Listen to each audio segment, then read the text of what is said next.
এভাবে একবার বাসায় গরুর মাংসের বিরিয়ানি রান্না করলে এর স্বাদ জীবনেও ভুলবেন না। আসসালামু আলাইকুম এভরিওয়ান, আশা করছি সবাই ভালো আছেন। আজকে আমি আপনাদের সাথে শেয়ার করব পারফেক্টভাবে জর্জরা গরুর মাংসের বিরিয়ানি রেসিপি। তো এখানে প্রথমে একটি কড়াইতে পরিমাণ মতো তেল দিয়ে দিচ্ছি 1 কাপ পেঁয়াজ কুচি। এখন পেঁয়াজ কুচিটাকে একটু নেড়েচেড়ে ব্রাউন কালার করে ভেজে নেব। আর এখানে নিয়ে নিয়েছি 1 কেজি হাড় চর্বি সহ মাংসটাকে আগে থেকে ধুয়ে পরিষ্কার করে নিয়েছি। এদিকে পেঁয়াজটা ভাজা হয়ে গেছে। এখন মাংসগুলো দিয়ে একটু নেড়েচেড়ে ভেজে নেব। মাংসগুলো আমি মিডিয়াম আঁচে 5 মিনিটের মতন ভেজে নিয়েছি। এখন দিয়ে দিচ্ছি 2 চামচ আদা বাটা, 2 চামচ রসুন বাটা, দিয়ে দিচ্ছি 3 চামচ পরিমাণ কাজু বাদাম কাঠবাদামের পেস্ট। এখন দিয়ে দিচ্ছি ফেটিয়ে রাখা টক দই। এখানে হাফ কাপ টক দই ব্যবহার করেছি। আর দিয়ে দিচ্ছি প্যাকেটে থাকা রাঁধুনির বিরিয়ানি মশলা হাফ কাপ।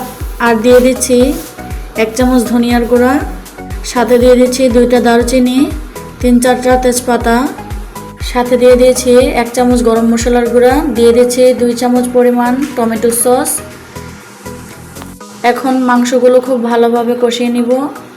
দিয়ে দিচ্ছি 10-12টা কাঁচামরিচ, দিয়ে দিচ্ছি 1 কাপ লিকুইড মিল্ক। এখন আবারও একটু নেড়েচেড়ে কষিয়ে নিব।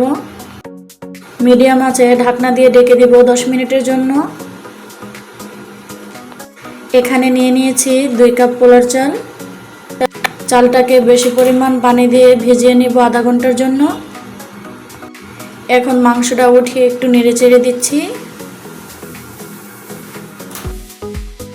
মাংসটা অবশ্যই ভালোভাবে কষিয়ে নেবেন, তাহলে খেতে কিন্তু ভীষণ ভালো লাগবে।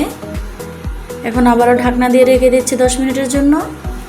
10 মিনিট পর ঢাকনা উঠিয়ে এই তো দেখতে পাচ্ছেন মাংসটা খুব ভালোভাবে কষানো হয়ে গেছে। দিয়ে দিচ্ছি 2 কাপ পরিমাণ পানি।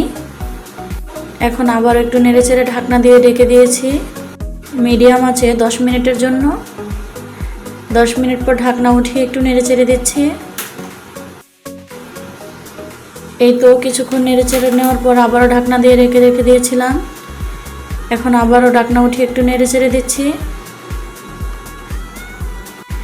দিয়ে দিচ্ছি 1 চা চামচ জিরার গুঁড়া, আবার একটু নেড়েচেড়ে দিচ্ছি।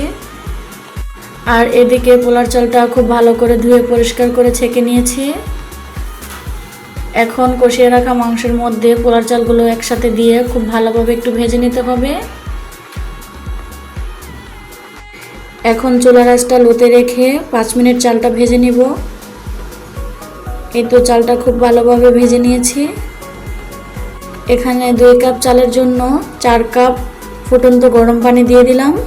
এখন দিয়ে দিচ্ছি 3-4টা কাঁচামরিচ। আবারও হাই হিটে ঢাকনা দিয়ে ঢেকে দিলাম 5 মিনিটের জন্য। 5 মিনিট পর ঢাকনা উঠিয়ে একটু নেড়েচেড়ে দিচ্ছি। আবারও ঢাকনা দিয়ে ঢেকে রেখে দিয়েছিলাম লো হিটে 10 মিনিটের জন্য। 10 মিনিট পর ঢাকনা উঠিয়ে একটু নেড়েচেড়ে দিচ্ছি। দেখতে পাচ্ছেন বিরিয়ানিটা দেখতে কতটা লোভনীয় হয়েছে। এখন দিয়ে দিচ্ছি আগে থেকে পেঁয়াজ বেরেস্তা করে রেখে দিয়েছিলাম।